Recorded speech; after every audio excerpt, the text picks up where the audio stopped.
posez un like, abonnez-vous à la chaîne et je vous souhaite un agréable visionnage. Laissez-vous transporter dans l'univers fascinant de la Rome antique, où la vie et la mort se jouaient sous les acclamations de la foule.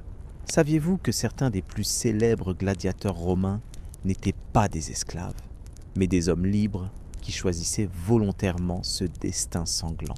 Que les femmes aussi descendèrent dans l'arène, bravant non seulement leurs adversaires, mais toute une société qui les regardait avec stupéfaction. Ou encore que l'empereur Claude possédait un gladiateur personnel qui combattait uniquement pour son plaisir.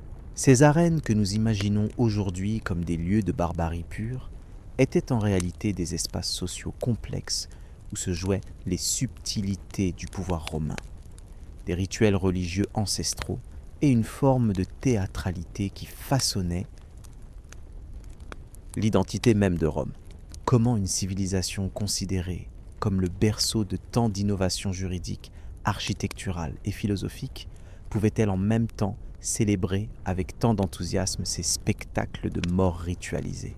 Avant que les premiers gladiateurs ne foulent le sable ensanglanté des arènes, Rome était déjà un monde en soi, avec ses codes, ses croyances et ses contradictions.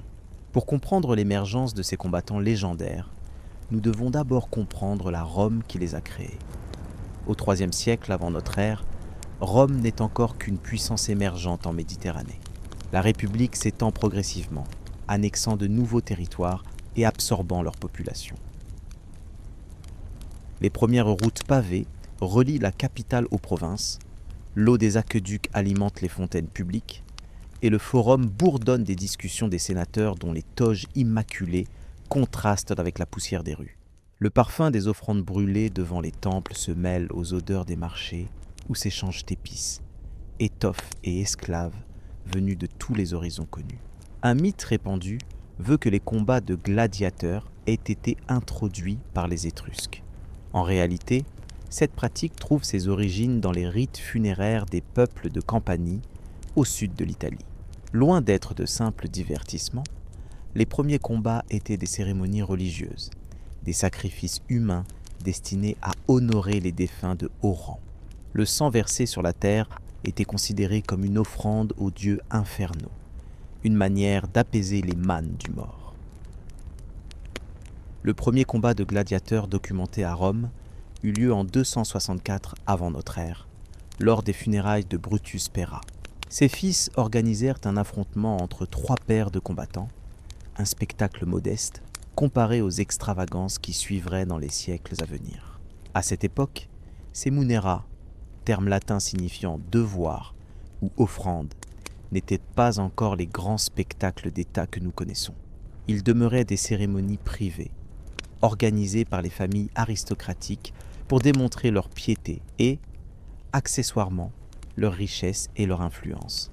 Le crépitement des torches, le murmure de la foule qui s'assemblait autour d'une petite arène improvisée sur le Forum Boarium, le marché aux bestiaux de Rome, l'odeur du sang qui se mêlait à celle de l'encens. Voilà comment on pourrait imaginer ces premiers combats, bien loin des jeux grandioses du Colisée qui marqueraient l'imaginaire occidental pour les millénaires à venir. À cette époque, les gladiateurs étaient principalement des prisonniers de guerre ou des criminels condamnés à mort.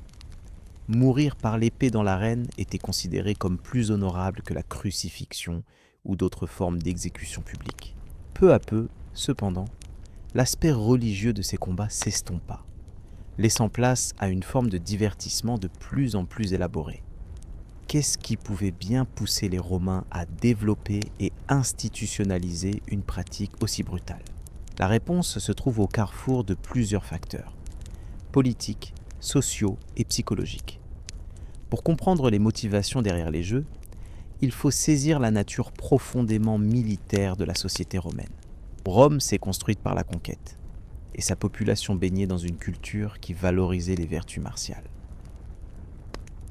Les combats de gladiateurs offraient aux citoyens romains, dont beaucoup n'avaient jamais vu un champ de bataille, un aperçu du courage et de l'excellence guerrière tant vantée dans leur éducation.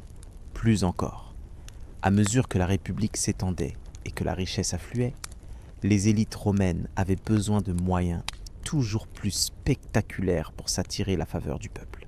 Panem et circenses, du pain et des jeux du cirque, cette formule célèbre de Juvénal résume bien la stratégie politique qui se mit en place. En offrant au peuple des divertissements grandioses, les puissants détournèrent son attention des inégalités croissantes et des problèmes sociaux qui minaient la République. Le tintement des pièces d'or dans les bourses des organisateurs, le frémissement d'anticipation dans la voix des parieurs, les cris rauques des marchands vendant nourriture et souvenirs aux spectateurs. Les jeux devenaient une véritable industrie, générant des fortunes pour ceux qui savaient les exploiter. Mais au-delà de ces considérations pragmatiques, quelque chose de plus profond, de plus viscéral, attirait les Romains vers l'arène. Face à la mort mise en scène, chaque spectateur confrontait sa propre mortalité par procuration. Dans une société où la mort était omniprésente par la maladie, les accidents ou la guerre, les jeux offraient un cadre ritualisé pour l'apprivoiser, la dominer symboliquement. Cette fascination collective n'était pas sans risque ni controverse. Certains intellectuels romains, comme Sénèque, s'inquiétaient de l'effet corrupteur des jeux sur l'âme des spectateurs. Dans l'une de ses lettres, le philosophe stoïcien écrit « Rien n'est plus dommageable pour les bonnes mœurs que de s'asseoir à l'un de ces spectacles. C'est alors que, par le plaisir, les vices s'insinuent plus facilement en nous. » Malgré ces mises en garde, la popularité des combats ne cessa de croître. À mesure que les jeux passèrent du domaine privé à la sphère publique, leur organisation se complexifia considérablement. Sous la République tardive, des politiciens ambitieux comme Jules César et Pompée rivalisaient d'ingéniosité pour offrir des spectacles toujours plus grandioses. César, en particulier, marqua les esprits en organisant en 46 avant notre ère des jeux funéraires en l'honneur de sa fille Julia, où participèrent 320 paires de gladiateurs. Un nombre sans précédent. Le bruissement des papyrus, où les organisateurs notaient méticuleusement le nom et les caractéristiques de chaque combattant. Le craquement du cuir des armures que l'on ajustait dans les coulisses. Le sifflement des lames que l'on aiguisait en prévision des affrontements. Une véritable machine administrative et logistique se mettait en place. Les premiers gladiateurs combattaient avec un équipement rudimentaire, mais au fil du temps, différentes catégories se développèrent, chacune avec son armement et son style de combat spécifique. Le rhétière, armé d'un filet et d'un trident, affrontait souvent le secutor, protégé par un casque lisse et portant un bouclier rectangulaire. Le thrace, reconnaissable à son petit bouclier rond et son épée courbe, était généralement opposé au myrmillon, dont le casque était orné d'une figure de poisson. Cette spécialisation permettait de créer des affrontements équilibrés mais contrastés, maximisant le spectacle offert aux spectateurs. L'accès à la profession de gladiateur suivait plusieurs voies. La plus commune restait la condamnation judiciaire. Les damnati ad ludos étaient des criminels envoyés non pas directement à l'arène, mais dans les écoles de gladiateurs pour y être formés. Les prisonniers de guerre constituaient une autre source importante de combattants, particulièrement après les grandes conquêtes. Mais ce qui peut sembler plus surprenant à nos yeux modernes, c'est l'existence de gladiateurs volontaires, les octorati. Ces hommes libres signaient un contrat, l'octoramentum, par lequel ils renonçaient temporairement à leurs droits civiques et se plaçaient sous l'autorité d'un laniste, propriétaire d'école de gladiateurs. Qu'est-ce qui pouvait motiver un tel choix ? Pour certains, c'était la nécessité économique. Endettés ou ruinés, ils voyaient dans l'arène un moyen de subsistance. Pour d'autres, notamment des jeunes aristocrates en quête de sensations fortes, c'était l'attrait de la gloire et du danger, le grincement des portes de fer des casernes où vivaient ces hommes, le claquement des fouets des doctors, les maîtres d'armes chargés de transformer des novices maladroits en combattants accomplis, les gémissements étouffés de ceux qui soignaient leurs blessures après une journée d'entraînement brutal. La vie d'un gladiateur était avant tout une vie de discipline et de rigueur. Les écoles de gladiateurs, les ludis, fonctionnaient comme de véritables camps militaires. Les novices y suivaient un entraînement intensif qui pouvait durer plusieurs années avant leur premier combat officiel. Ils apprenaient non seulement les techniques de combat propres à leur catégorie, mais aussi comment tomber sans se blesser, comment porter des coups spectaculaires sans nécessairement tuer leur adversaire, et surtout, comment maintenir le suspense qui faisait le sel des combats. Contrairement à l'image populaire, la plupart des combats ne se terminaient pas par la mort. Les gladiateurs représentaient un investissement considérable pour leurs propriétaires, qui préféraient les voir combattre de nombreuses fois plutôt que de les perdre dès leur première apparition. Un bon gladiateur pouvait ainsi accumuler des dizaines, voire des centaines de combats au cours de sa carrière. Certains des plus célèbres, comme Flamma, un Syrien qui combattit sous Hadrien, auraient participé à plus de 100 combats, refusant 4 fois la rudis, le bâton de bois symbolisant l'affranchissement offert aux gladiateurs exceptionnels. L'alimentation des gladiateurs fait l'objet d'études fascinantes en archéologie. L'analyse des ossements retrouvés dans des nécropoles de gladiateurs, notamment à Éphèse, révèle une diète particulière, riche en orge et en légumineuses, qui leur valut le surnom de mangeurs d'orge. Cette alimentation, complétée par des suppléments calciques, visait à développer une couche de graisse sous-cutanée qui protégeait les vaisseaux sanguins et les nerfs des blessures superficielles, tout en donnant à leur corps l'aspect robuste, apprécié du public. Le tintement des cuillères dans les gamelles où mijotait une épaisse bouillie d'orge. Le craquement du pain que l'on rompait avant le repas communautaire. Le gargouillement des cratères où l'on mélangeait le vin fortement coupé d'eau. Car un gladiateur ne devait jamais perdre le contrôle. Chaque aspect de leur vie était réglementé en fonction d'un seul objectif: en faire des machines de combat efficaces et spectaculaires. Si la formation et l'entretien des gladiateurs étaient une science, leur présentation au public relevait de l'art. Les jeux commencèrent généralement par une pompa, une procession solennelle où les combattants défilaient dans l'arène, similaire aux parades militaires. Venait ensuite la probatio armorum, l'inspection des armes par l'éditeur des jeux, suivie des prolusiones, des démonstrations avec des armes d'entraînement en bois. Ces préliminaires servaient à échauffer l'atmosphère et permettaient aux spectateurs d'évaluer les combattants avant de placer leur pari. Le véritable combat, nomination, débutait au signal du président des jeux. Contrairement aux combats désordonnés des films modernes, les affrontements de gladiateurs suivaient des règles strictes, supervisées par un arbitre, le summa rudis, assisté du secunda rudis. Ces officiels, généralement d'anciens gladiateurs respectés, veillaient au respect de l'étiquette du combat et intervenaient en cas de violation. Le fracas des armes qui s'entrechoquent. Les halètements des combattants sous le poids de leurs équipements, dans la chaleur étouffante de l'arène. Les cris d'encouragement ou de déception de la foule qui suit chaque mouvement avec une attention passionnée. Ces sons formèrent la bande sonore caractéristique des grands jeux romains. Lorsqu'un gladiateur était vaincu, plusieurs scénarios étaient rendus possibles. S'il avait combattu vaillamment, il pouvait lever l'index pour demander la missio, la grâce. La décision appartenait théoriquement à l'éditeur des jeux. Mais celui-ci se tournait généralement vers le public pour connaître son sentiment. Si la foule était satisfaite du spectacle, elle agitait des mouchoirs blancs en signe de clémence. Dans le cas contraire, le fameux pollice verso, pouce renversé, dont la signification exacte fait encore débat parmi les historiens, condamnait le vaincu. Il faut dissiper ici un autre mythe tenace, celui de l'empereur décidant arbitrairement du sort des gladiateurs d'un simple geste du pouce. Si l'empereur, lorsqu'il assistait au jeu, avait effectivement un pouvoir considérable, la réalité était plus nuancée. D'une part, l'empereur n'était pas présent à tous les jeux. Ceux-ci se déroulaient quotidiennement dans tout l'Empire.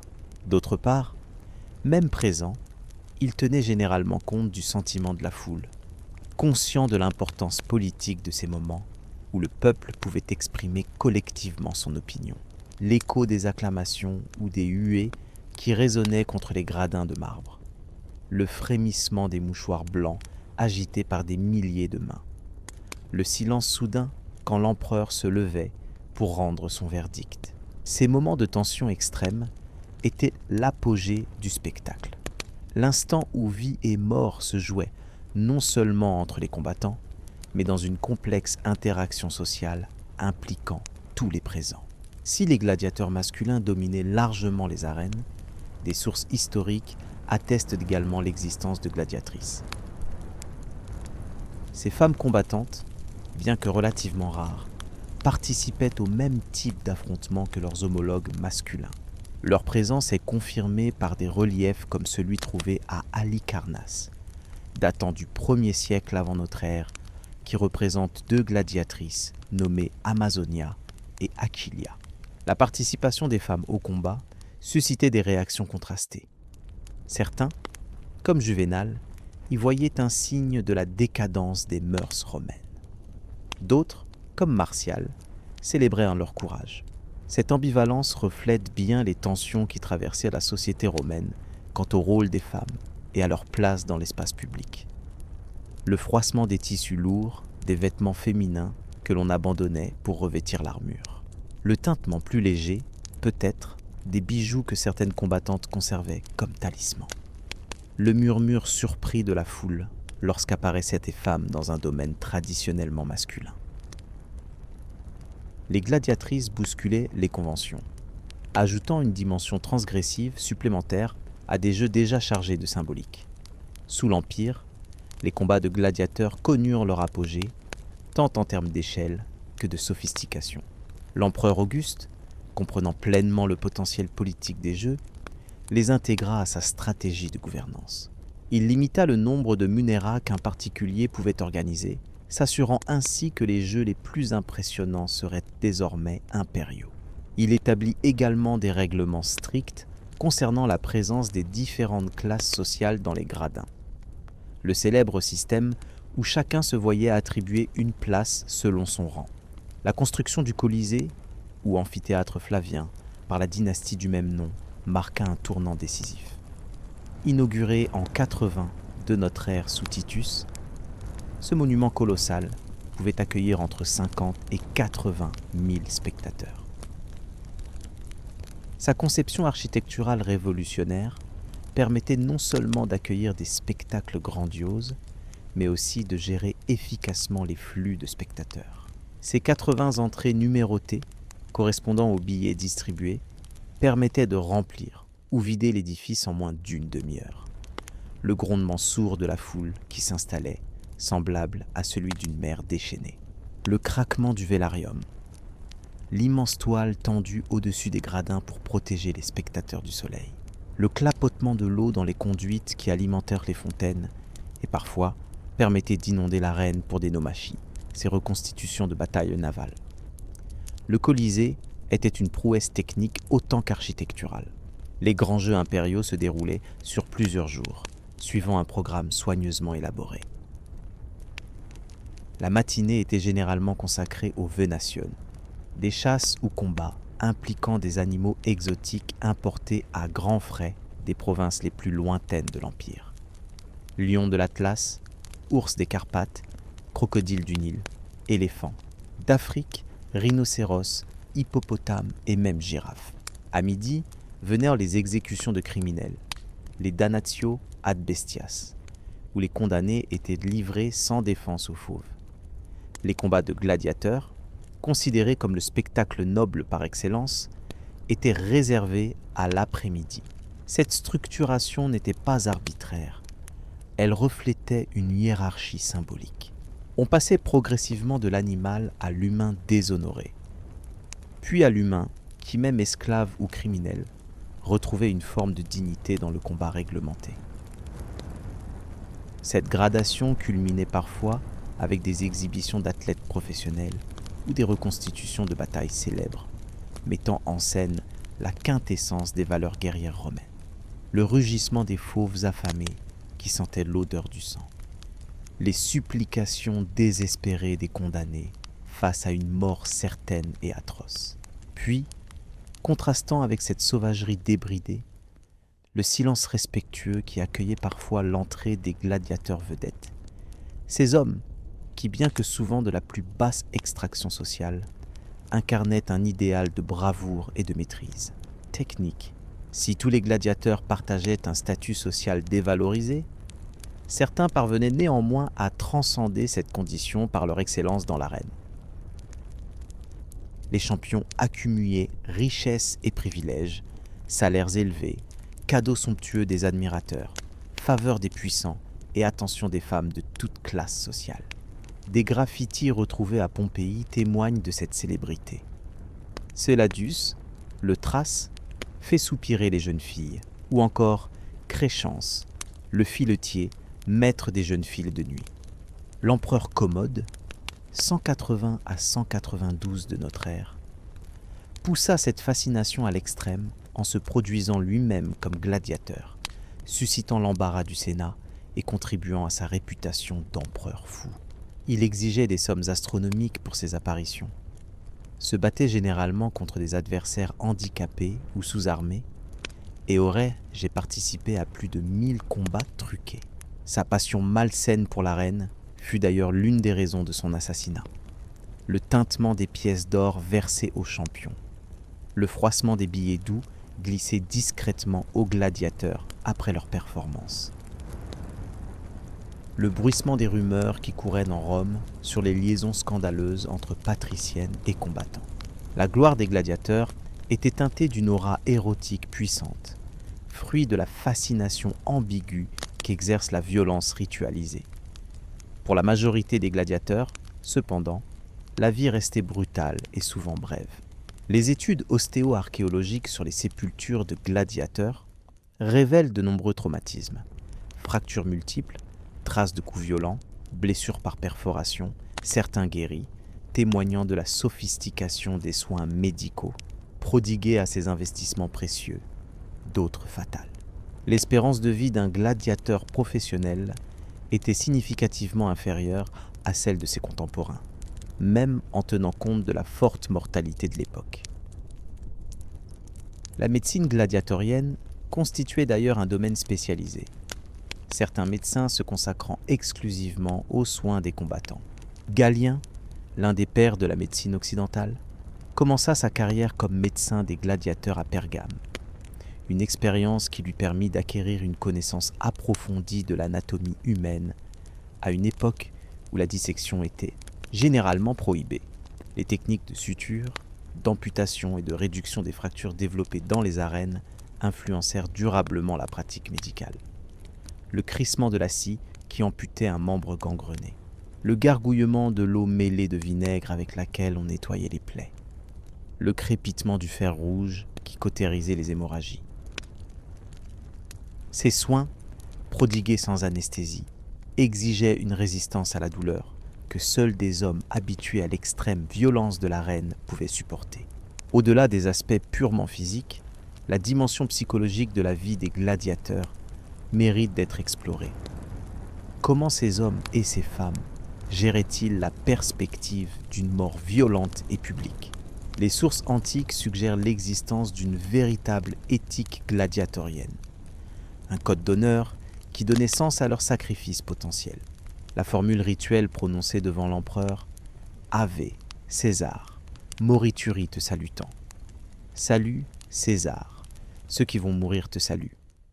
Bien que probablement moins systématique que ne le suggère la tradition, illustre cette acceptation stoïque du destin.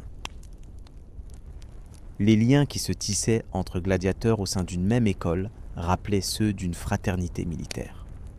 Ils partageaient non seulement l'entraînement et les dangers, mais aussi un statut social qui les isolait du reste de la société. Cette camaraderie pouvait parfois transcender les oppositions dans l'arène. Des témoignages épigraphiques montrent des gladiateurs finançant la pierre tombale d'un camarade tombé sous leurs coups. Un geste qui suggère une forme de respect mutuel au-delà de l'antagonisme imposé. Le murmure des prières adressées à Némésis, déesse patronne des gladiateurs, avant d'entrer dans l'arène. Les sanglots étouffés de ceux qui pleuraient un camarade tombé. Les éclats de rire nerveux qui ponctuaient les veillées d'armes, quand l'humour devenait la dernière défense contre la peur. Derrière la façade de bravoure se cachaient des hommes et des femmes confrontés à leur propre vulnérabilité. L'histoire des gladiateurs est indissociable de celle des révoltes serviles qui secouèrent la République romaine. La plus célèbre d'entre elles, menée par Spartacus entre 73 et 71 avant notre ère, commença précisément dans une école de gladiateurs à Capoue. Spartacus, un thrace qui avait servi comme auxiliaire dans l'armée romaine avant d'être réduit en esclavage, parvint à s'échapper avec 70 compagnons. Leur révolte s'étendit rapidement, attirant des milliers d'esclaves fugitifs et tenant en échec plusieurs légions romaines pendant près de 2 ans. L'épisode révèle la crainte qu'inspiraient aux Romains ces hommes entraînés au combat et n'ayant rien à perdre. Après l'écrasement final de la révolte, 6000 captifs furent crucifiés le long de la Via Appia, de Capoue à Rome, un spectacle macabre destiné à dissuader toute velléité d'émulation. Cet événement traumatique conduisit à un renforcement des mesures de sécurité dans les écoles de gladiateurs et contribua probablement à l'institution des munérats publics sous contrôle étatique.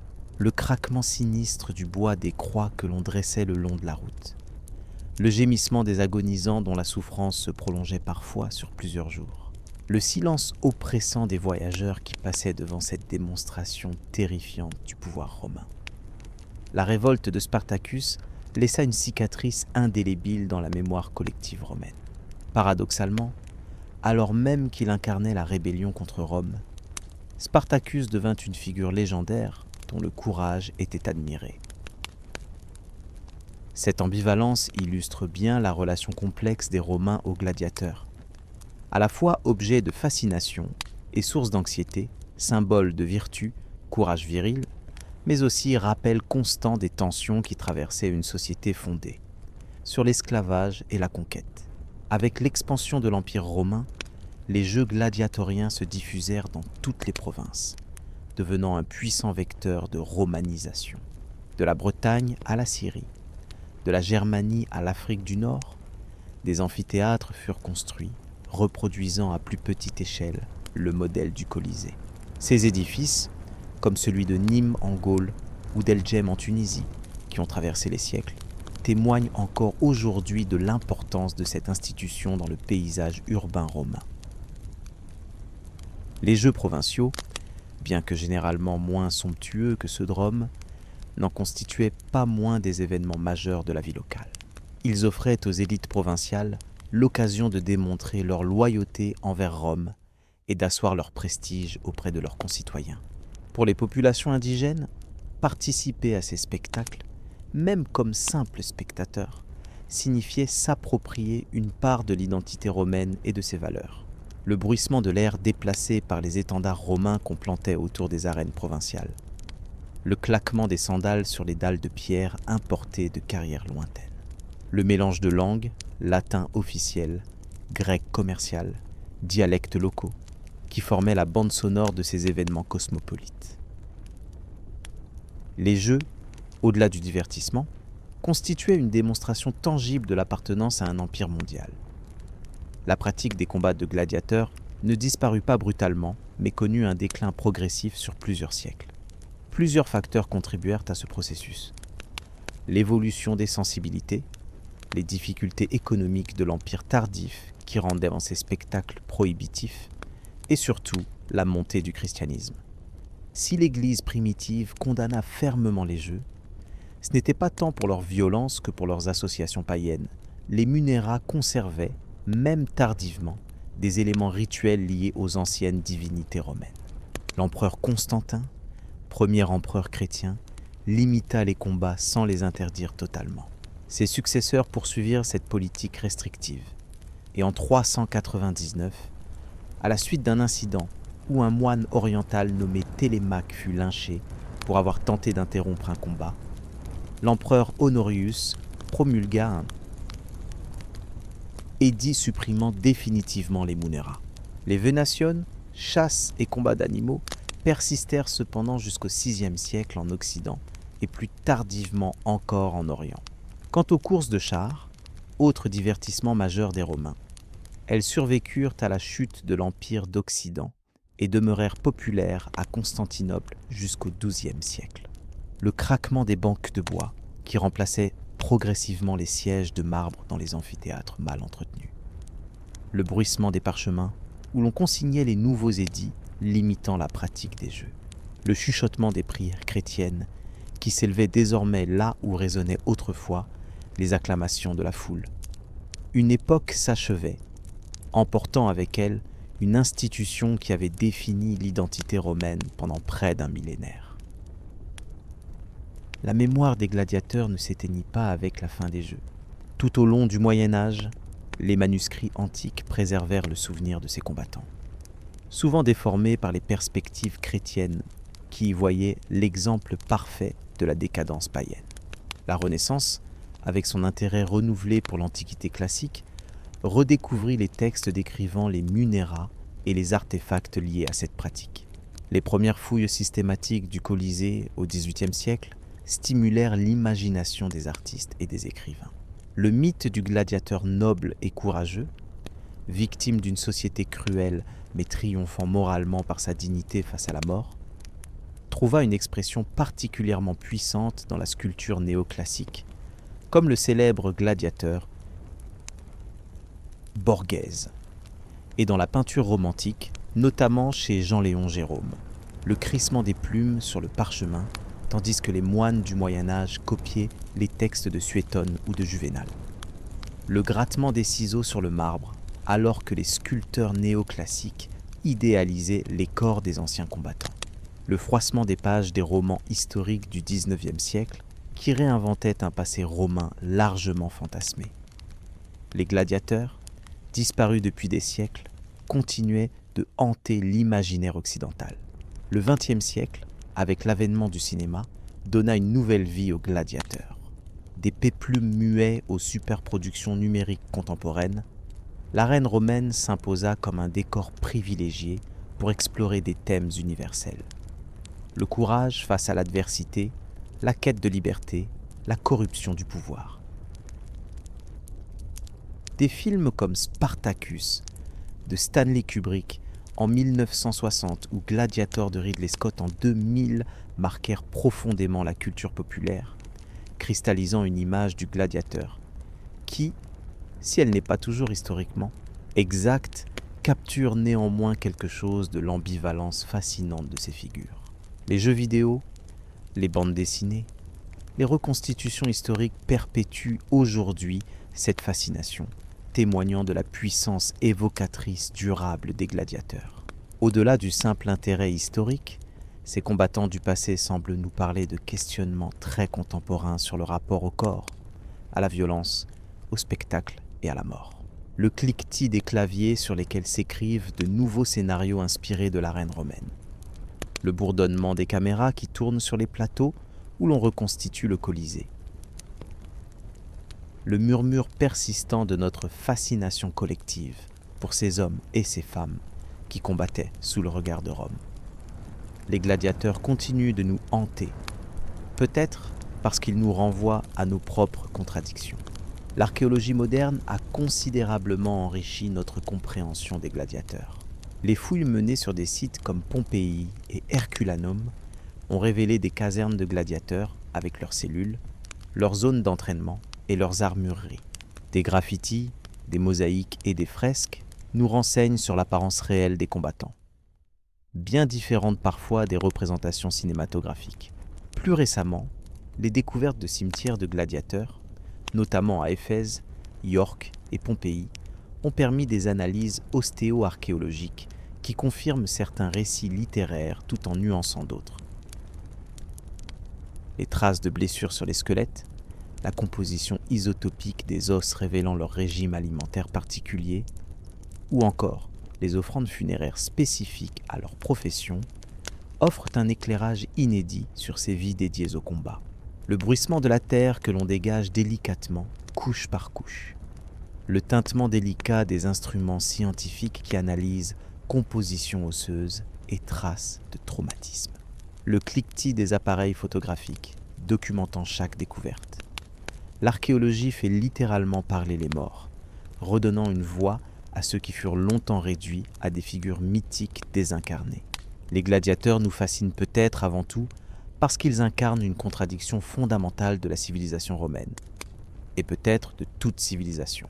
Comment une société qui développait un système juridique sophistiqué, produisait une littérature raffinée et des chefs-d'œuvre architecturaux, pouvait-elle en même temps institutionnaliser une forme de divertissement fondée sur la violence et la mort? Cette question nous renvoie à notre propre relation ambiguë à la violence. Si nous ne pratiquons plus les combats à mort comme spectacle, notre culture moderne reste imprégnée de représentations violentes dans le cinéma, les jeux vidéo, les sports de combat. La différence essentielle, bien sûr, réside dans la réalité de la mise à mort. Et pourtant, la frontière entre violence réelle et simulée, entre le spectacle de la souffrance et sa contemplation esthétique, demeure une ligne que nos sociétés continuent d'explorer et de renégocier. Pourquoi continuons-nous à raconter l'histoire des gladiateurs comme si elle était simple, comme s'il s'agissait uniquement de barbarie antique ou de courage héroïque? La réalité était infiniment plus complexe, mêlant considérations religieuses, politiques, économiques et psychologiques. En simplifiant cette histoire, ne risquons-nous pas de passer à côté de ce qu'elle peut nous apprendre sur nous-mêmes, sur nos propres contradictions et sur la fragilité des valeurs que nous croyons immuables? Les gladiateurs nous rappellent que toute civilisation, même la plus brillante, porte en elle des zones d'ombre, des pratiques que les générations futures pourront juger avec sévérité. Ils nous invitent à contempler cette vérité inconfortable. La distance qui sépare la barbarie de ce que nous nommons civilisation est peut-être moins grande que nous ne voudrions le croire. Le murmure lointain des acclamations qui s'élèvent du Colisée à travers les siècles. L'écho persistant d'une fascination qui traverse les âges. Le bruissement de nos propres questions face à cet héritage ambigu. Les gladiateurs ont disparu, mais les interrogations qu'ils suscitent demeurent étrangement actuelles. Traverser l'histoire des gladiateurs, c'est voyager au cœur des contradictions romaines, mais aussi des nôtres. C'est explorer ce qui, dans la nature humaine, nous pousse à la fois vers la beauté et la cruauté, vers la compassion et la fascination pour la souffrance. C'est peut-être aussi, finalement, comprendre que notre regard sur le passé nous en dit autant sur nous-mêmes que sur ceux que nous prétendons juger. L'histoire des gladiateurs ne s'est jamais vraiment achevée. Elle continue de se réinventer dans notre imaginaire collectif, de nourrir nos fictions, de questionner nos certitudes. Comme ces combattants qui entraient dans l'arène sous les yeux de Rome, nous faisons face à nos propres défis, nos propres contradictions, nos propres choix entre ce que nous sommes et ce que nous aspirons à devenir. Si vous avez apprécié ce voyage dans le temps, n'hésitez pas à proposer des thèmes pour de nouvelles histoires dans les commentaires, à vous abonner à la chaîne et à laisser un like. Votre soutien permet à ces récits du passé de continuer à résonner dans notre présent. L'institution des gladiateurs ne peut être pleinement comprise sans explorer les dimensions économiques qui la sous-tendaient. Les jeux n'étaient pas seulement un spectacle ou un outil politique, mais aussi une véritable industrie mobilisant des ressources considérables et générant d'importants profits.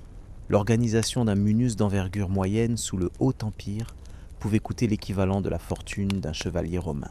Les dépenses comprenaient l'achat ou la location des combattants, leur équipement, leur entretien, la rémunération des arbitres et du personnel technique, sans compter les frais annexes comme la décoration de l'arène, la musique ou les cadeaux. Distribués aux spectateurs. Pour les grands jeux impériaux, ces sommes atteignaient des montants astronomiques, notamment lorsqu'ils incluaient des vénations nécessitant l'importation d'animaux exotiques. De tels investissements n'étaient pas consentis à fonds perdus. Si les munérats privés de la République tardive et les jeux impériaux relevaient officiellement de l'évergétisme, cette pratique de dons ostentatoires aux communautés. Les spectacles organisés par les entrepreneurs professionnels, les lanistes, devaient être rentables. Les revenus provenaient principalement de la vente des billets, des concessions pour la nourriture et les boissons, et des paris qui accompagnaient invariablement les combats. Le cliquetis des pièces que comptèrent les caissiers à l'entrée des amphithéâtres, le froissement des registres où l'on consignait méticuleusement dépenses et recettes, le tintement des bourses que s'échangeaient parieurs et bookmakers improvisés. Les jeux mobilisaient des flux financiers considérables, irriguant un pan entier de l'économie romaine. Le commerce des gladiateurs lui-même constituait un secteur lucratif. Les lanistes achetaient, formaient, louaient et revendaient leurs marchandises humaines selon une logique purement mercantile. Un bon gladiateur représentait un capital précieux dont la valeur augmentait avec chaque victoire. Les meilleurs pouvaient être vendus pour des sommes équivalentes à plusieurs années de salaire d'un artisan qualifié. A l'inverse, un novice ou un combattant médiocre ne valait guère plus qu'un esclave ordinaire. Ce marché était régulé par diverses législations qui évoluèrent au fil du temps. Sous Marc Aurèle, par exemple, des plafonds furent imposés au prix des gladiateurs, classés en différentes catégories selon leur performance. Ces mesures visaient à limiter l'inflation des coûts qui menaçait de rendre les jeux accessibles uniquement aux plus fortunés, compromettant ainsi leur fonction sociale et politique. Le grincement des balances où l'on pesait l'or destiné à l'achat d'un champion. Le craquement du stylus sur les tablettes de cire où s'inscrivaient les termes des contrats. Le bruissement des discussions entre lanistes négociant l'échange ou le prêt de leurs meilleurs éléments. Derrière le spectacle se cachait un véritable marché de la chair et du sang. La dimension économique des jeux s'étendait bien au-delà des arènes elles-mêmes. Des secteurs entiers dépendèrent de cette institution. Fabricants d'armes et d'armures spécialisés, éleveurs d'animaux exotiques, transporteurs, fournisseurs de nourriture pour les écoles de gladiateurs, sans oublier l'industrie du souvenir. Figurines, lampes à huile décorées, gobelets et autres objets à l'effigie des champions que les fans collectionnaient avidement.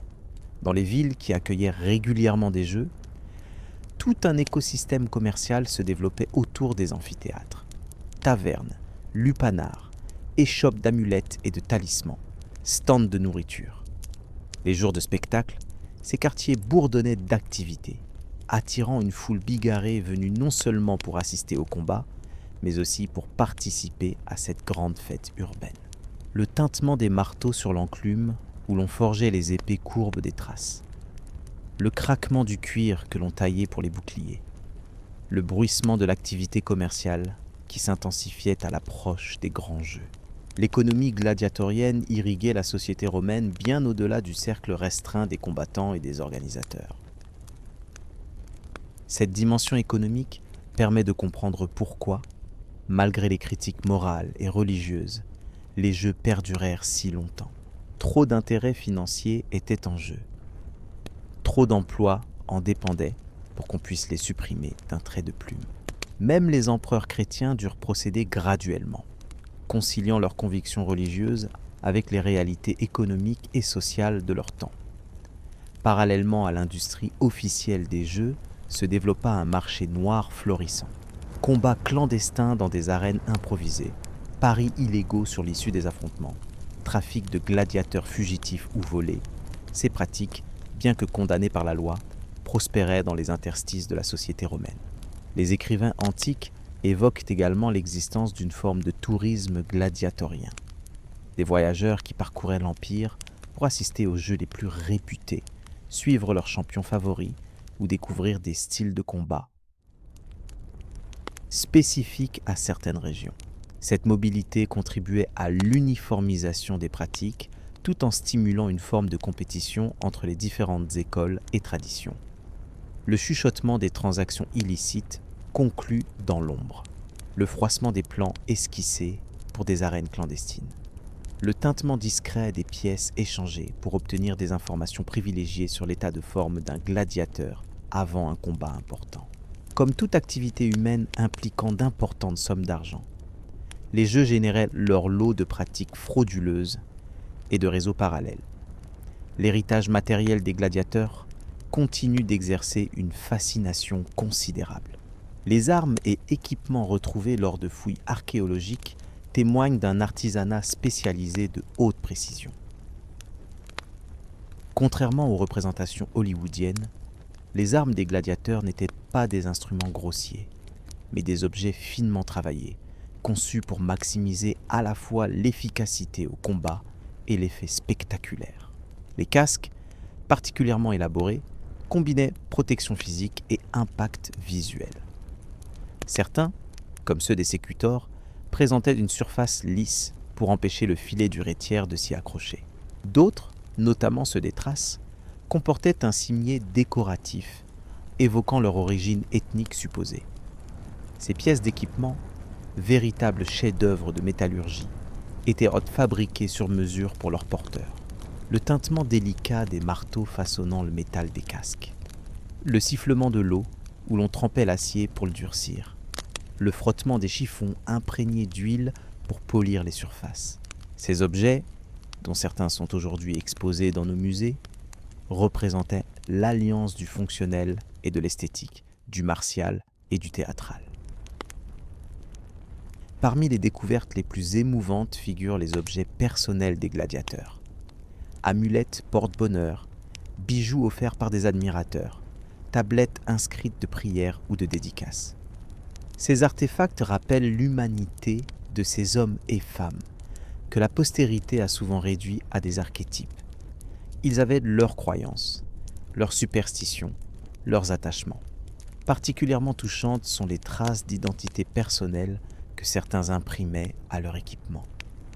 Un symbole gravé sur un bouclier, un motif distinctif sur un casque. Dans un système qui tendait à les dépersonnaliser, à les transformer en types standardisés pour le spectacle, ces marques apparaissent comme des actes de résistance, des affirmations de singularité. Le grattement du burin qui personnalisait un bouclier, le tintement des perles d'une amulette qu'on attachait discrètement sous l'armure, le froissement d'un morceau d'étoffe, peut-être offert par un être cher, que l'on gardait comme talisman.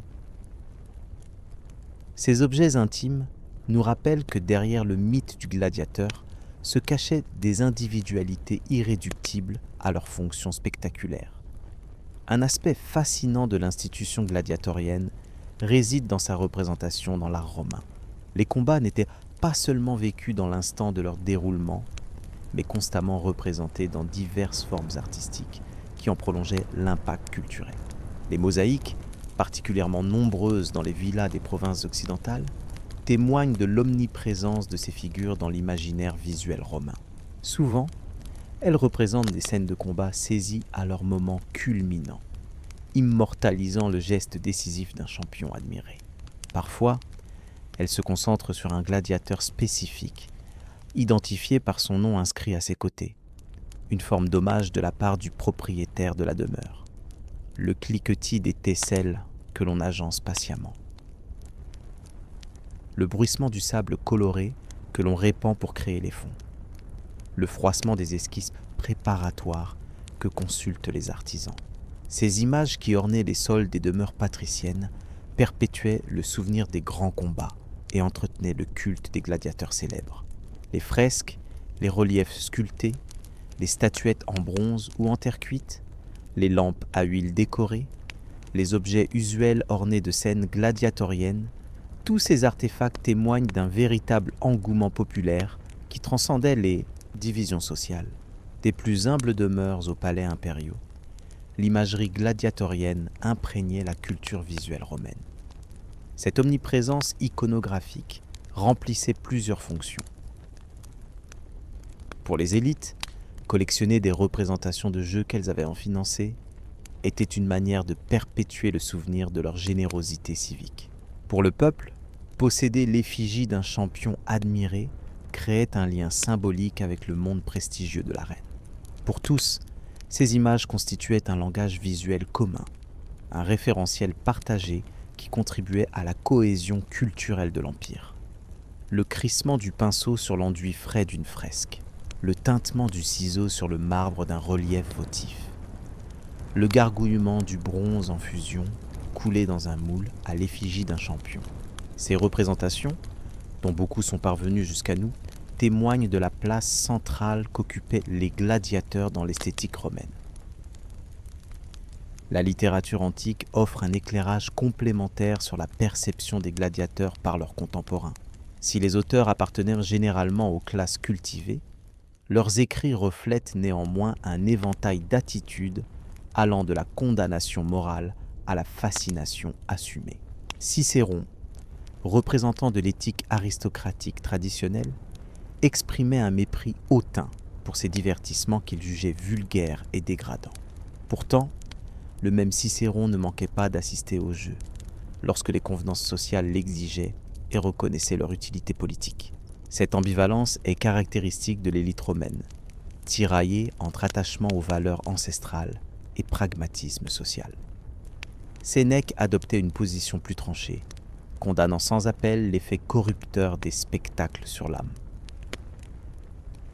Dans ses lettres à Lucilius, il décrit comment il s'est retrouvé par hasard à assister à des combats de midi, les exécutions, et en est ressorti écœuré, sentant que quelque chose en lui avait été souillé par cette expérience.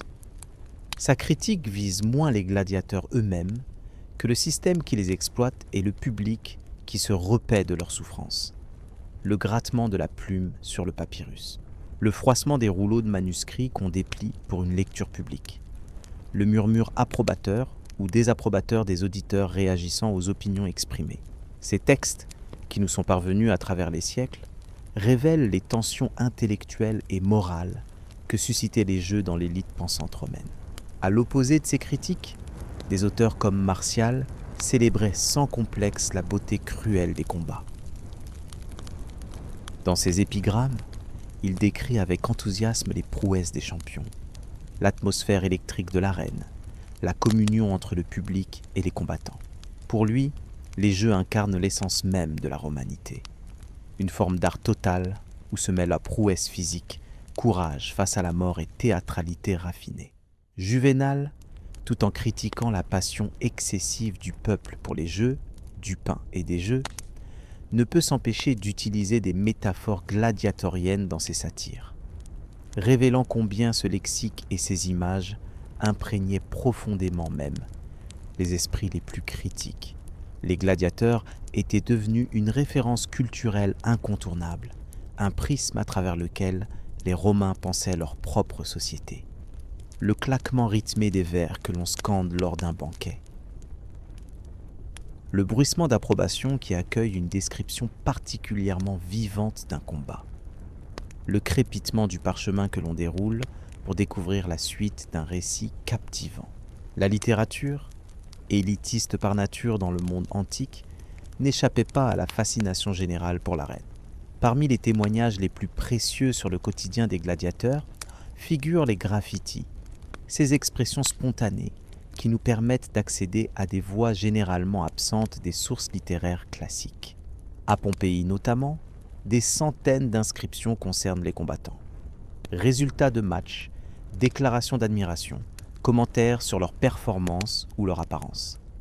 Ces graffitis révèlent l'existence d'un véritable fan club autour des gladiateurs célèbres. Les supporters s'identifiaient à leur champion, suivaient sa carrière, célébraient ses victoires, déploraient ses défaites. Cette culture du fandom, étonnamment moderne dans ses manifestations, montre que les gladiateurs jouaient un rôle comparable à celui de nos célébrités sportives contemporaines. Le grattement du stylet qui inscrit un message sur un mur fraîchement enduit. Le murmure admiratif des passants qui déchiffrent les derniers résultats. Le chuchotement des rumeurs qui circulent sur les prouesses ou les faiblesses d'un combattant. Ces inscriptions, préservées par le désastre de Pompéi, nous offrent une fenêtre unique sur la culture populaire romaine. La religion romaine elle-même intégra progressivement les gladiateurs dans son système symbolique. Némésis, déesse de la vengeance et de la justice distributive, devint leur patronne officielle. Des chapelles dédiées à cette divinité ont été retrouvées dans plusieurs amphithéâtres, notamment à Carnuntum en Autriche. Les gladiateurs y déposèrent des offrandes avant leur combat, espérant s'assurer la faveur de cette déesse au pouvoir ambivalent. Hercule, demi-dieu incarnant la force physique et le courage, constituait une autre référence divine importante. Certains gladiateurs l'invoquaient spécifiquement, se voyant comme les héritiers de ses travaux. Des amulettes à son effigie ont été retrouvées dans des sépultures de gladiateurs, témoignant de cette identification. Le bruissement des prières murmurées devant une statuette de Némésis. Le crépitement des offrandes brûlées sur un petit autel. Le tintement des pièces déposées dans une chapelle pour demander protection. Ces pratiques religieuses personnelles constituaient un élément important de la préparation psychologique des combattants, un moyen d'affronter l'omniprésence de la mort dans leur existence.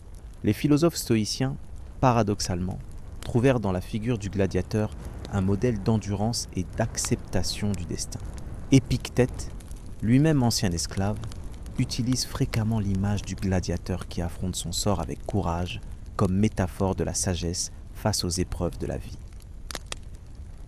Marc Aurèle, dans ses Pensées pour moi-même, évoque également les gladiateurs comme exemple de discipline et de maîtrise de soi. Cette récupération philosophique du gladiateur illustre bien l'ambiguïté fondamentale de cette figure dans la culture romaine. À la fois objet de mépris social en tant qu'esclave ou criminel, et objet d'admiration pour les qualités qu'il incarne. Le gladiateur devient ainsi un symbole polyvalent, que chaque courant de pensée peut interpréter selon sa propre grille de lecture. Le froissement d'un rouleau de papyrus qu'on déploie pour une leçon de philosophie. Le murmure approbateur des disciples lorsque le maître développe une analogie particulièrement éclairante. Le bruissement des discussions qui se poursuivent après la leçon, approfondissant le parallèle entre l'arène et l'existence humaine. Même les esprits les plus élevés de Rome ne pouvaient s'empêcher de revenir à cette figure archétypale du gladiateur. La médecine moderne, grâce aux analyses ostéo-archéologiques, confirme la réalité brutale de la vie des gladiateurs. Les squelettes retrouvés présentent des traumatismes spécifiques, fractures des os longs ayant guéri de manière imparfaite, vertèbres écrasées suggérant des chutes violentes, crâne enfoncé par des coups puissants. Ces blessures racontent l'histoire physique de vie passée dans la violence institutionnalisée. Particulièrement intéressantes sont les traces de soins médicaux. Fractures correctement réalignées, signes d'intervention chirurgicale, prothèses rudimentaires. Ces indices confirment les textes anciens qui évoquent en l'existence de médecins spécialisés attachés aux écoles de gladiateurs. La valeur économique des combattants justifiait ces soins élaborés, bien supérieurs à ceux accessibles à la majorité de la population. Le cliquetis des instruments chirurgicaux en bronze, le craquement des os que l'on remet en place, le bruissement des bandages imbibés de remèdes qu'on enroule autour d'une blessure. Ces pratiques médicales, développées dans le contexte spécifique de l'arène, contribuèrent significativement au progrès général de la médecine romaine. L'analyse isotopique des ossements révèle également des informations précieuses sur le régime alimentaire des gladiateurs. Contrairement à l'image du guerrier se nourrissant principalement de viande, les résultats indiquent une alimentation essentiellement végétarienne, riche en céréales, principalement de l'orge, et en légumineuses. Cette diète était complétée par des suppléments calciques, probablement sous forme de cendres d'os dissoutes dans des boissons, pour renforcer le système osseux. Ce régime, qui peut paraître surprenant pour des athlètes de combat, répondait à une logique spécifique. Il permettait de développer une couche de graisse sous-cutanée qui protégeait les vaisseaux sanguins et les nerfs des blessures superficielles, tout en donnant au corps l'aspect robuste et bien nourri apprécié du public. Les écoles de gladiateurs avaient développé empiriquement une science nutritionnelle adaptée aux exigences particulières de l'arène. Le crissement des meules broyant l'orge pour la bouillie quotidienne, le bouillonnement des marmites où cuisaient lentement les légumineuses, le tintement des coupes où l'on mélangeait ces mystérieux suppléments calciques. La science alimentaire des Loudis, fruit d'observations empiriques accumulées sur des générations, témoigne de la sophistication de cette institution au-delà de son apparente brutalité. L'étude des sites funéraires de gladiateurs offre également des aperçus fascinants sur les pratiques rituelles qui entouraient leur mort. Contrairement aux idées reçues, la majorité des gladiateurs recevaient des sépultures dignes, parfois même élaborées. À Éphèse, des stèles funéraires détaillées commémorent les combattants, mentionnant leur nom, leur nombre de victoires, leur école et leur catégorie. Ces pratiques funéraires révèlent le statut ambigu des gladiateurs. Juridiquement infamies, frappés d'infamie, une forme de déshonneur civil. Ils bénéficiaient néanmoins d'une forme de reconnaissance sociale post-mortem. Leurs tombes, souvent regroupées dans des sections spécifiques des nécropoles, devenaient parfois des lieux de pèlerinage pour leurs admirateurs, qui y déposaient des offrandes ou inscrivaient des messages d'hommage. Le grattement du ciseau qui grave une épitaphe honorant un champion tombé. Le bruissement des fleurs et des offrandes déposées par des admirateurs anonymes. Le chuchotement des prières adressées aux mânes du défunt. Ces pratiques funéraires témoignent d'une forme de culte des héros qui se développait spontanément autour des gladiateurs célèbres, transcendant leur statut officiel d'exclus. Les femmes entretenaient une relation complexe avec le monde gladiatorien. Si les sources littéraires, majoritairement écrites par des hommes de l'élite, dépeignent souvent une fascination féminine pour les gladiateurs comme un signe de dépravation morale, les témoignages archéologiques offrent une image plus nuancée. Des graffitis manifestement écrits par des femmes expriment admiration, désir ou soutien pour certains combattants. Certaines patriciennes, bravant les conventions sociales et les risques de scandale, entretenaient des liaisons avec ces hommes que tout dans la société romaine aurait dû leur rendre inaccessibles. Cette transgression des barrières sociales explique en partie l'indignation des moralistes comme Juvénal, qui voyait dans ces passions féminines une menace pour l'ordre établi. Au-delà des relations intimes, des femmes de toute classe assistaient au combat, certaines avec autant d'enthousiasme que leurs homologues masculins. Des billets d'entrée retrouvés et des représentations artistiques attestent de cette présence féminine dans les gradins, souvent dans des sections réservées. Le froissement des étoffes précieuses d'une patricienne se glissant discrètement hors de sa demeure pour un rendez-vous clandestin. Le murmure des confidences échangées entre femmes sur le champion qu'elles admiraient. Le bruissement des tablettes où s'inscrivaient des messages qu'on espérait faire parvenir à un gladiateur célèbre. Ces interactions, à la fois fantasmées et réelles, ajoutaient une dimension érotique à la fascination déjà complexe qu'exerçaient les hommes. Plus surprenante encore, à l'existence documentée de gladiatrices. Longtemps considérées comme une invention de la fiction moderne, ces femmes combattantes sont attestées par des sources aussi bien littéraires qu'archéologiques.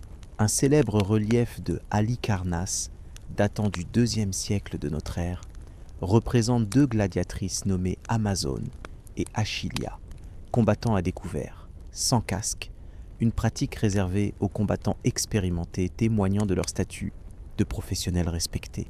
Les empereurs Néron et Domitien organisèrent des combats incluant des femmes, événement mentionné avec réprobation par des auteurs comme Tacite, Suétone et Dion Cassius. Sous le règne de Septime Sévère, un Senatus consulte interdit finalement les combats féminins, suggérant qu'ils étaient devenus suffisamment courants pour nécessiter une législation spécifique. Le crissement du sable sous les sandales d'une combattante effectuant les mouvements d'échauffement. Le tintement plus léger, peut-être, de son armure adaptée à sa morphologie. Le murmure stupéfait ou réprobateur de la foule face à ce spectacle transgressif. Ces gladiatrices, doublement marginales en tant que femmes dans un domaine masculin et combattantes dans une société qui reléguait théoriquement les femmes à la sphère domestique, incarnaient une forme extrême de défi aux normes établies.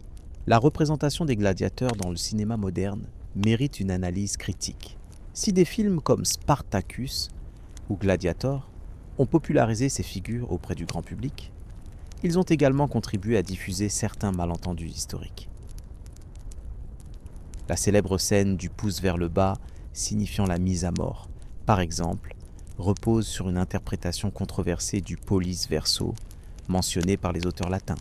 Des recherches récentes suggèrent que le geste décisif pourrait en réalité avoir été le pouce pointé vers la poitrine, simulant le coup fatal, ou même le pouce caché dans le poing. De même, l'image des combats systématiquement mortels relève plus du dramatisme cinématographique que de la réalité historique. Les inscriptions funéraires de gladiateurs montrant des carrières de plusieurs dizaines de combats attestent que la majorité des affrontements se terminaient par une défaite non létale. Le cinéma, privilégiant naturellement le spectaculaire, a tendance à exagérer la fréquence des mises à la mort, créant une vision plus sanglante que ne l'était probablement la réalité. Le cliquetis des caméras sur les plateaux de tournage. Le bruissement des pages de scénario où l'exactitude historique cède parfois le pas aux exigences dramatiques.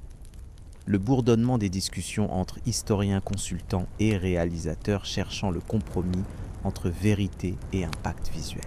Ces négociations constantes entre faits historiques et fiction créative façonnent notre imagination collective des arènes romaines. Certains aspects des combats gladiatoriens restent méconnus du grand public malgré leur importance historique. Les naumachie, par exemple, ces spectaculaires batailles navales mises en scène dans des bassins artificiels ou dans des amphithéâtres temporairement inondés, constituaient une variante particulièrement ambitieuse des Munera. Auguste fit construire un bassin permanent sur la rive droite du Tibre, le Stagnum Augusti, spécifiquement pour ces spectacles où s'affrontaient des milliers d'hommes sur des répliques de navires de guerre. Les combats entre gladiateurs aveugles, attestés par certaines sources, représentent un autre aspect troublant de ces jeux. Ces affrontements dans l'obscurité totale, où les combattants étaient guidés uniquement par les cris du public, illustrent la recherche constante de nouvelles sensations pour un public que l'habitude risquait de blaser. Le clapotement de l'eau contre les coques des navires miniatures, le craquement du bois des rames manœuvrées par des condamnés transformés en rameurs pour l'occasion, le grondement de la foule devant le spectacle inouï d'une bataille navale reproduite au cœur de Rome. Ces variantes spectaculaires des jeux traditionnels témoignent de l'inventivité constante déployée pour maintenir l'intérêt du public. La postérité des gladiateurs ne se limite pas à leur représentation dans la culture populaire. Leur héritage se retrouve, parfois de manière surprenante, dans diverses pratiques contemporaines. Les sports de combat modernes, notamment la boxe professionnelle et les arts martiaux mixtes, MMA, présentent des similitudes frappantes avec les Munera romains. Combattants professionnels, souvent issus de milieux défavorisés, s'affrontant devant un public payant, dans un cadre ritualisé où la violence est à la fois mise en scène et régulée. Comme leurs homologues antiques, ces athlètes modernes sont à la fois adulés pour leur courage et leur excellence technique et socialement marginalisés.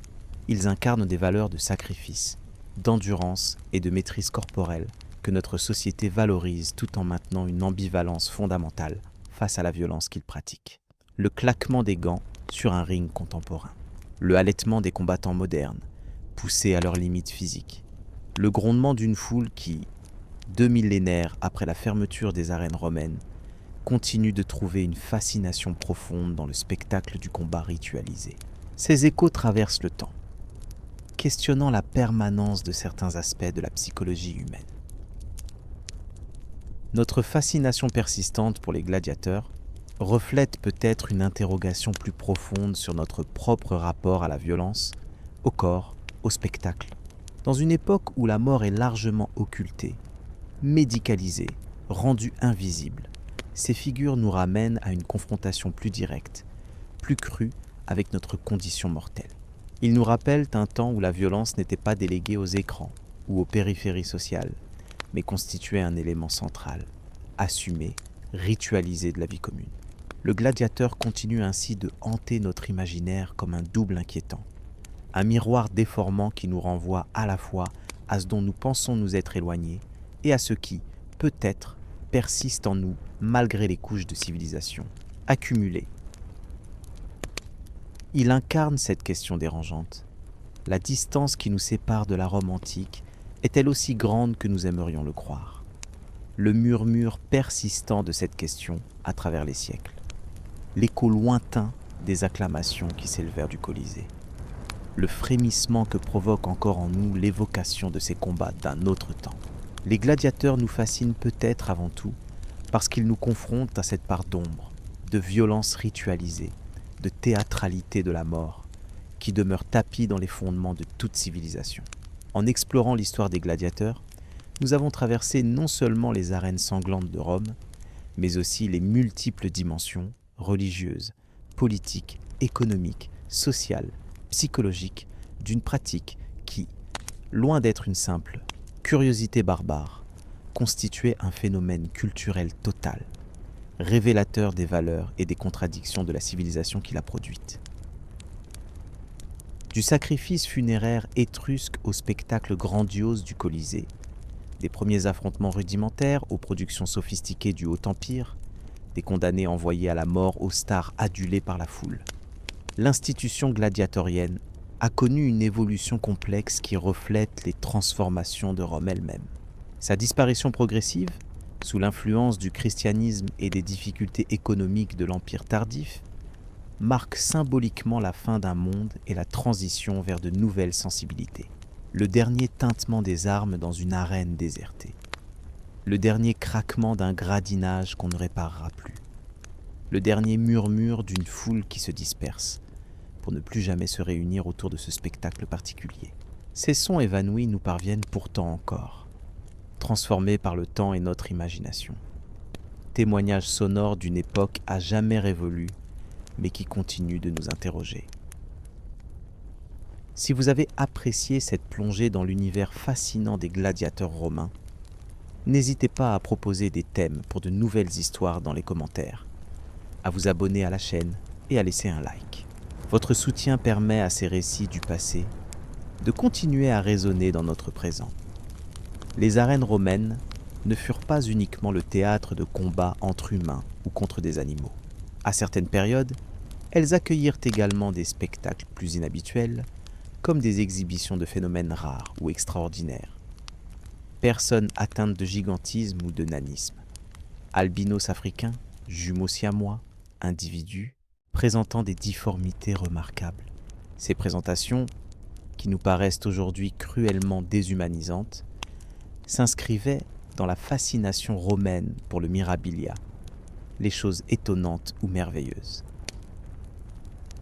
L'empereur Auguste, selon Suétone, appréciait particulièrement ces exhibitions et se plaisait à rassembler et à montrer de tels phénomènes. Ces démonstrations se déroulaient généralement en prélude au combat proprement dit, participant à la gradation dramatique de la journée de spectacle. Elles combinaient une dimension scientifique, satisfaisant la curiosité pour l'inhabituel, et une composante de divertissement qui rappelle les freak shows du XIXe siècle. Le chuchotement stupéfait de la foule devant ces corps qui défient les normes habituelles. Le bruissement des rumeurs qui circulent sur l'origine exotique de ces êtres extraordinaires. Le crépitement des théories fantaisistes qu'on élabore pour expliquer ces phénomènes encore mal compris médicalement. Ces spectacles révèlent une autre facette de la curiosité romaine, à la frontière entre science naissante et superstition persistante. La violence ritualisée des jeux n'était pas uniformément acceptée dans le monde romain. Des voix dissidentes s'élevèrent, particulièrement parmi les philosophes et certaines minorités religieuses. Les adeptes du pythagorisme et certains courants platoniciens exprimèrent des réserves fondées sur leur conception de la pureté spirituelle et de l'harmonie cosmique que troublait la mise à mort spectaculaire. Plus systématique fut l'opposition des premiers chrétiens, pour qui les jeux représentaient une triple abomination. Violation du commandement interdisant le meurtre, célébration de la cruauté que leur éthique condamnait, et manifestation d'un culte païen incompatible avec leur monothéisme exclusif. Les pères de l'Église, comme Tertullien dans son traité de Spectaculi, condamnèrent avec véhémence la participation des fidèles à ces événements, le froissement des rouleaux où s'inscrivaient ces condamnations morales, le murmure des discussions théologiques sur la licéité d'assister aux jeux, le chuchotement des chrétiens qui se reconnaissaient entre eux par leur abstention de ces plaisirs populaires. Ces résistances intellectuelles et spirituelles annoncent le changement de sensibilité qui finirait par rendre les combats gladiatoriens inacceptables pour la société tardo-antique christianisée. L'économie entourant les animaux exotiques utilisés dans les Venations constituaient un secteur considérable du business gladiatorien. Des réseaux commerciaux complexes s'étendaient jusqu'aux confins de l'Empire et au-delà pour capturer, transporter et maintenir en vie ces créatures. Des corps de métiers spécialisés se développèrent. Piégeurs de fauves en Afrique, marins experts dans le transport d'animaux vivants, gardiens et dresseurs capables de préparer les bêtes pour leur apparition dans l'arène. Les coûts associés étaient astronomiques. Un lion de l'Atlas pouvait valoir l'équivalent du salaire annuel de 50 légionnaires. Les risques de perte durant le transport, les frais de nourriture et d'entretien, les infrastructures nécessaires à leur détention en sécurité, tout contribuait à faire de ces exhibitions animalières un marqueur de prestige réservé aux plus fortunés. Le rugissement des fauves enfermés dans les cages spéciales conçues pour leur transport maritime. Le craquement des poulies qui descendaient ces précieuses cargaisons dans les cales des navires. Le grondement des charrettes spécialement renforcées qui les acheminaient jusqu'aux vivarias, ces ménageries urbaines où ils attendaient leur apparition dans l'arène. Cette logistique complexe représentait un tour de force organisationnel pour l'époque. L'impact écologique de cette chasse intensive fut considérable. Des espèces comme le lion de l'Atlas ou l'éléphant d'Afrique du Nord furent progressivement décimés. Certains territoires furent littéralement vidés de leur grande faune pour satisfaire l'appétit insatiable des arènes romaines. Pline l'Ancien remarquait déjà de son temps la raréfaction de certaines espèces dans leurs habitats traditionnels, sans toutefois remettre en question la pratique elle-même. Cette exploitation massive de la faune sauvage pourrait constituer l'un des premiers exemples documentés d'extinction d'espèces due à l'activité humaine. Les récits mentionnant des difficultés croissantes à se procurer certains animaux, l'augmentation continue des prix et l'extension géographique toujours plus grande des zones de capture témoignent de cette pression prédatrice sans précédent. Le craquement des branches dans les forêts africaines que les battues humaines vidaient progressivement de leurs grands prédateurs. Le silence grandissant des régions autrefois riches en biodiversité. Le tintement des pièces toujours plus nombreuses qu'il fallait débourser pour acquérir des spécimens devenus rares. Cette exploitation représente un chapitre méconnu de l'histoire environnementale méditerranéenne. L'un des aspects les plus fascinants de l'institution gladiatorienne réside dans sa capacité à générer son propre langage technique, ses propres références culturelles et son propre imaginaire. Un véritable argot de l'arène se développa, fait de termes spécifiques désignant les équipements, les techniques de combat, les résultats possibles d'un affrontement. Ce lexique spécialisé se diffusa dans la langue courante, enrichissant le latin de métaphores et d'expressions issues du monde gladiatorien. Des termes comme secutor, poursuivant, rotarius, filettier, murmillo, poisson, d'après le motif ornant son casque, ou dimacaerus, combattant à 2 épées, désignaient non seulement des catégories de combattants, mais évoquaient tout un univers de techniques, de stratégies et de représentations visuelles immédiatement identifiables pour le public romain. Le bruissement des conversations d'initiés qui commentaient les subtilités techniques d'un combat. Le murmure des explications que les connaisseurs donnaient aux novices. Le fredonnement des chansons populaires qui reprenaient cette terminologie spécialisée. Ce lexique constituait un capital culturel partagé, une forme de littératie spécifique qui contribuait à la cohésion sociale autour du spectacle. Les noms des grands champions devinrent des références communes, utilisées comme surnoms ou comme termes de comparaison. Fortes comme Carpophorus, agiles comme Hermès. Ces expressions ponctuaient le langage quotidien, intégrant les figures gladiatoriennes au patrimoine culturel partagé. Cette pénétration linguistique témoigne de l'imprégnation profonde de la société romaine par l'imaginaire de l'arène.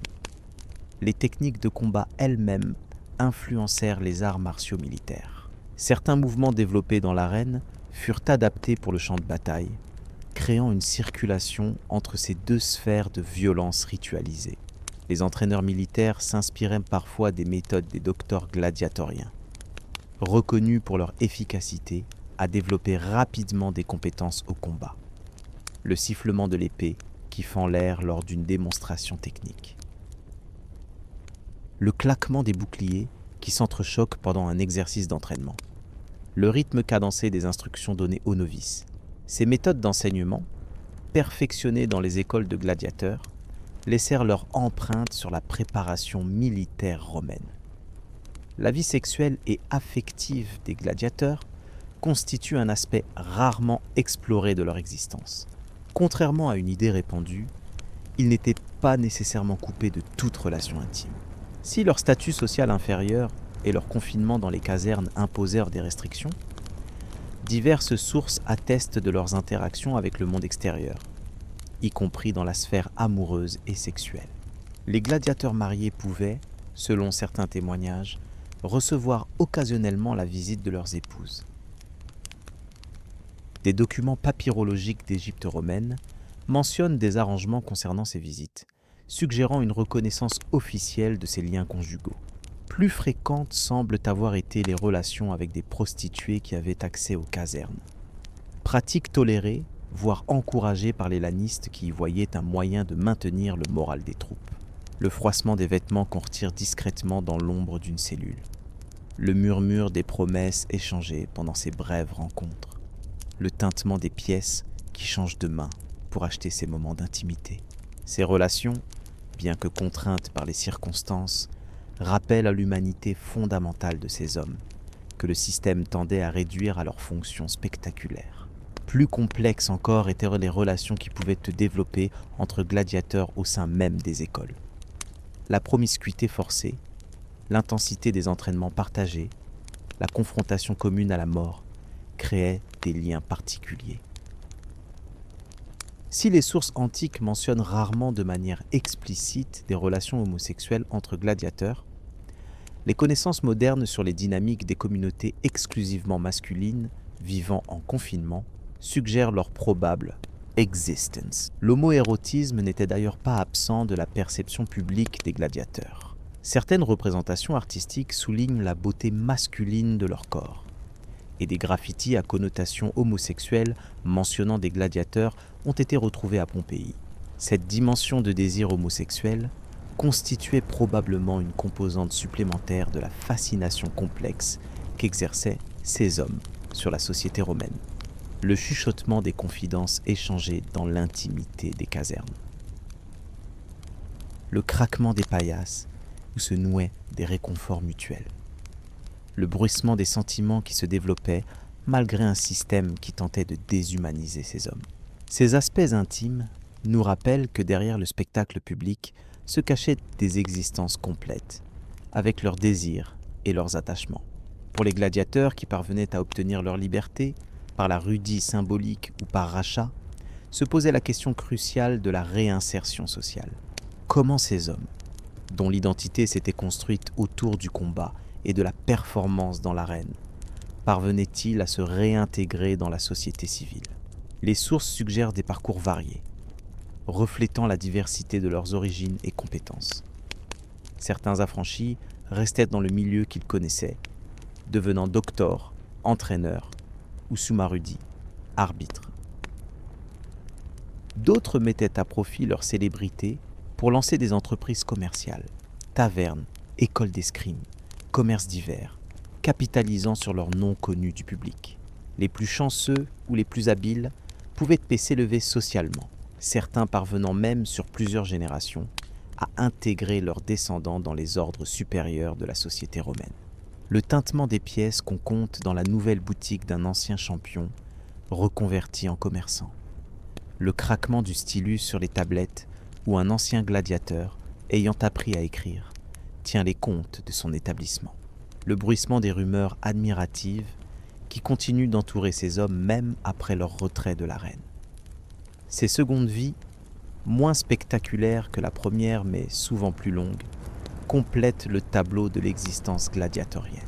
D'autres vétérans connaissaient des destins moins enviables. Les blessures permanentes, les traumatismes psychologiques, l'incapacité à s'adapter à une vie ordinaire conduisaient certains à la mendicité, à l'alcoolisme ou au banditisme. Des sources mentionnent d'anciens gladiateurs recrutés comme gardes du corps par des personnalités fortunées ou comme hommes de main par des politiciens peu scrupuleux, exploitant leurs compétences au combat dans des contextes parfois criminels. Ces trajectoires contrastées reflètent la diversité intrinsèque du monde gladiatorien, qui n'était pas un bloc monolithique, mais un univers stratifié, avec ses hiérarchies internes, ses réussites exceptionnelles et ses échecs tragiques. Cette complexité nous invite à dépasser les visions simplistes, qu'elles soient romantiques ou condamnatoires, pour appréhender la réalité nuancée de ces existences marquées par l'extraordinaire. Le soupir de soulagement d'un vétéran qui goûte enfin à une vie tranquille après des années de danger. Le gémissement d'un ancien combattant tourmenté par ses souvenirs ou ses blessures. Le murmure satisfait d'un ex-gladiateur qui contemple le fruit de sa reconversion réussie. Ces destins multiples, comme un éventail de possibilités, nous rappellent l'individualité irréductible de chaque homme derrière le masque du gladiateur. Une dimension peu explorée de l'institution gladiatorienne concerne sa place dans l'éducation des jeunes Romains.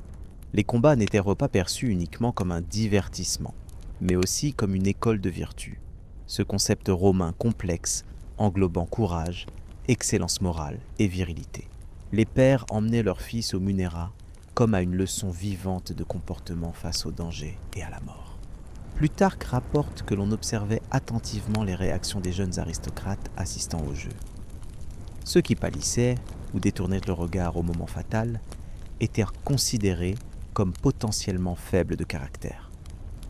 A l'inverse, regarder sans fléchir, mais sans sadisme excessif, démontrait l'équilibre émotionnel valorisé par l'éthique romaine. Le chuchotement des explications paternelles guidant l'interprétation que l'enfant devait faire du spectacle. Le froissement des toges des jeunes garçons qui se redressaient pour imiter la posture digne des adultes.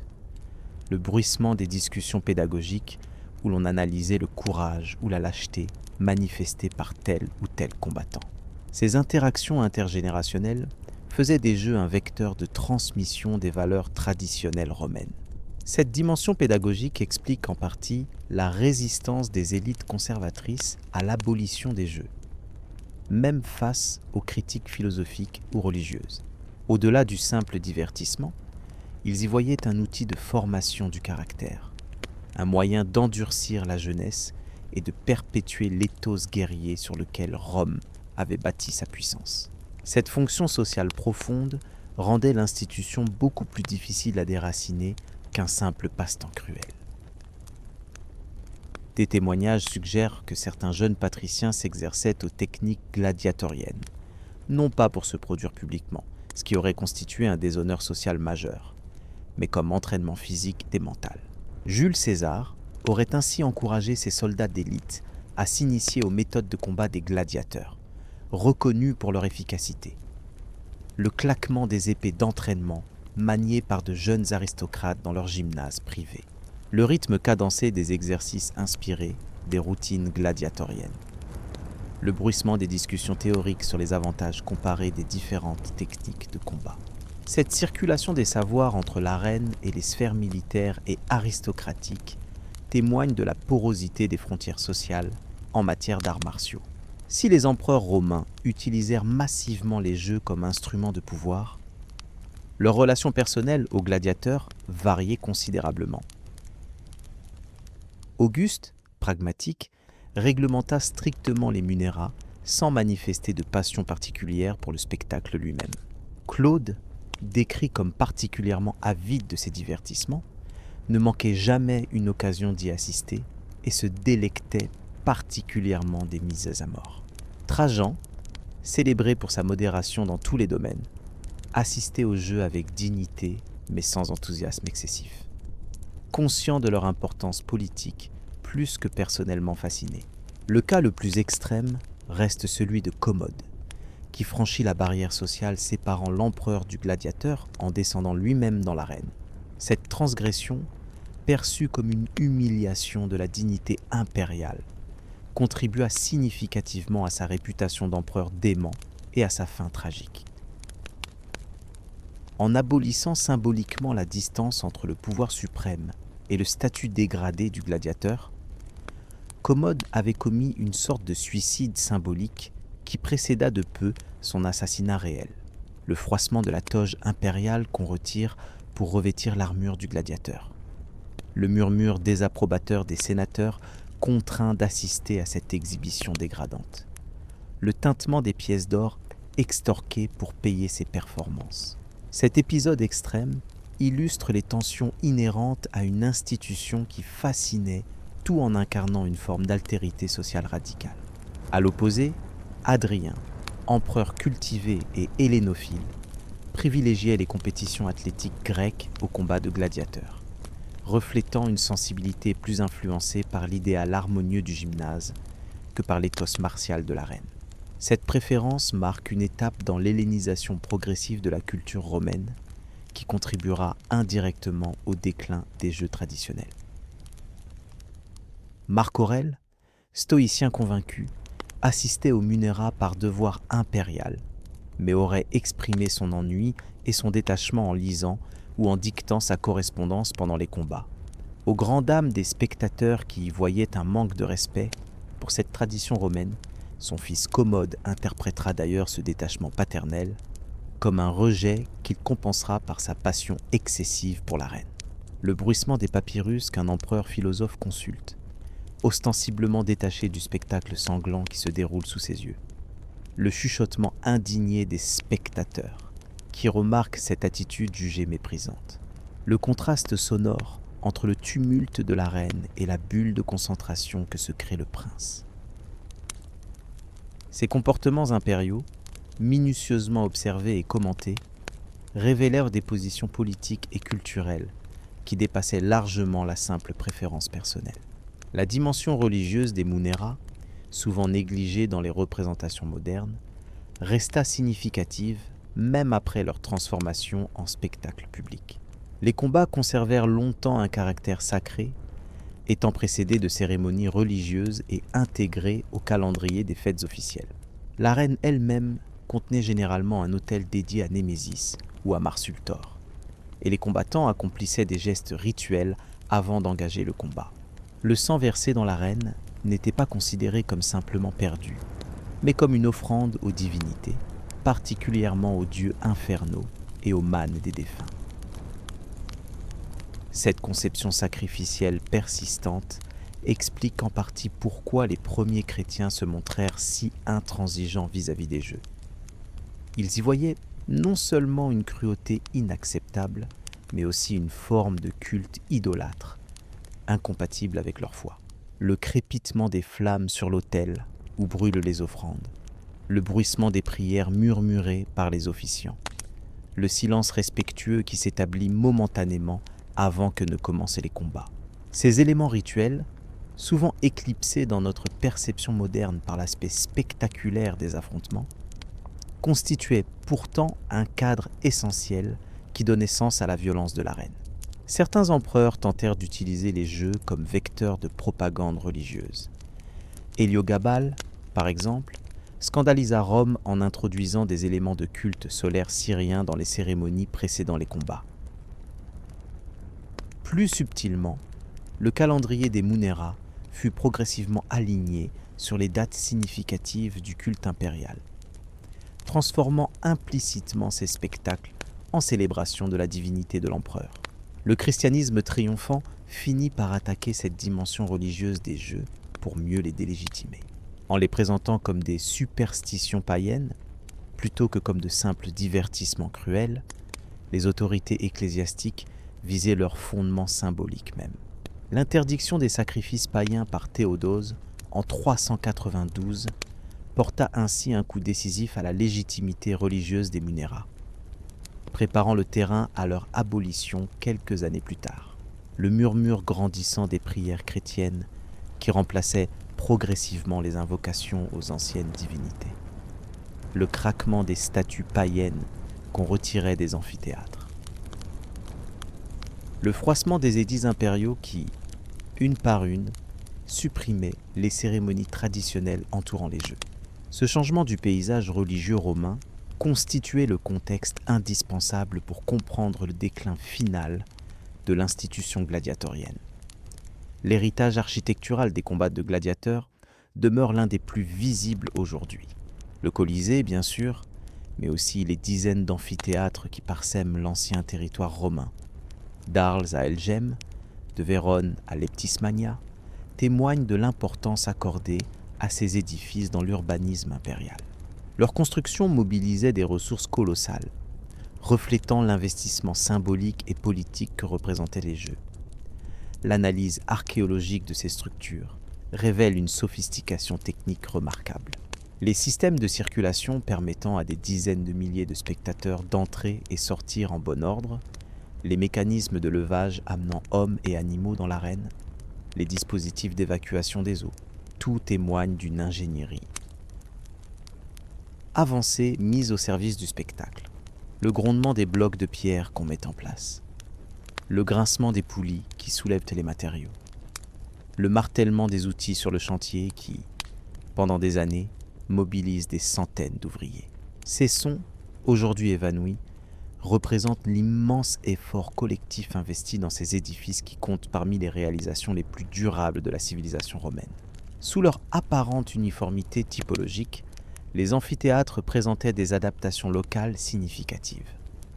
Dans les régions septentrionales, les gradins étaient souvent plus inclinés pour améliorer la visibilité sous un soleil plus bas. En Afrique du Nord, des systèmes de ventilation sophistiqués atténuaient la chaleur. Ces variations régionales illustrent comment un modèle architectural standardisé pouvait s'adapter aux conditions locales sans perdre son identité fondamentale. Processus caractéristique de la romanisation en général. La réutilisation de ces édifices après la fin des Jeux constitue un chapitre fascinant de leur histoire. Transformés en forteresses pendant les troubles du Haut Moyen-Âge, en carrières de pierre pour les constructions nouvelles, parfois en lieux d'habitation improvisés pour les populations déplacées, ils connurent des destins variés qui reflètent les bouleversements de l'Europe post-romaine. Le claquement des marteaux qui brisent les gradins pour en récupérer les pierres. Le grincement des charrettes qui transportent ces matériaux vers les chantiers médiévaux. Le bruissement de la vie quotidienne qui s'installe dans ces ruines majestueuses, transformées en villages fortifiés. Cette seconde vie des amphithéâtres, moins glorieuse mais tout aussi significative, témoigne de la résilience des communautés humaines face aux ruptures historiques. Le renouveau d'intérêt pour ces édifices à partir de la Renaissance marque une étape cruciale dans la naissance de l'archéologie moderne. Les relevés minutieux du Colisée, par des architectes comme Palladio ou Piranèse, contribuèrent à développer des méthodes d'analyse des vestiges antiques qui influencent encore notre approche du patrimoine. Ces ruines devinrent également des étapes incontournables du Grand Tour, ce voyage initiatique des jeunes aristocrates européens, contribuant à la formation d'une conscience historique commune. Aujourd'hui, ces amphithéâtres représentent souvent le monument emblématique des villes qui les abritent, attirant des millions de visiteurs et posant des défis considérables de conservation. Paradoxalement, ces édifices construits pour des spectacles que notre sensibilité moderne réprouve sont devenus des symboles valorisés de notre héritage culturel, illustrant les ambiguïtés de notre rapport au passé. Le bruissement des pas des touristes qui parcourent ces espaces chargés d'histoire.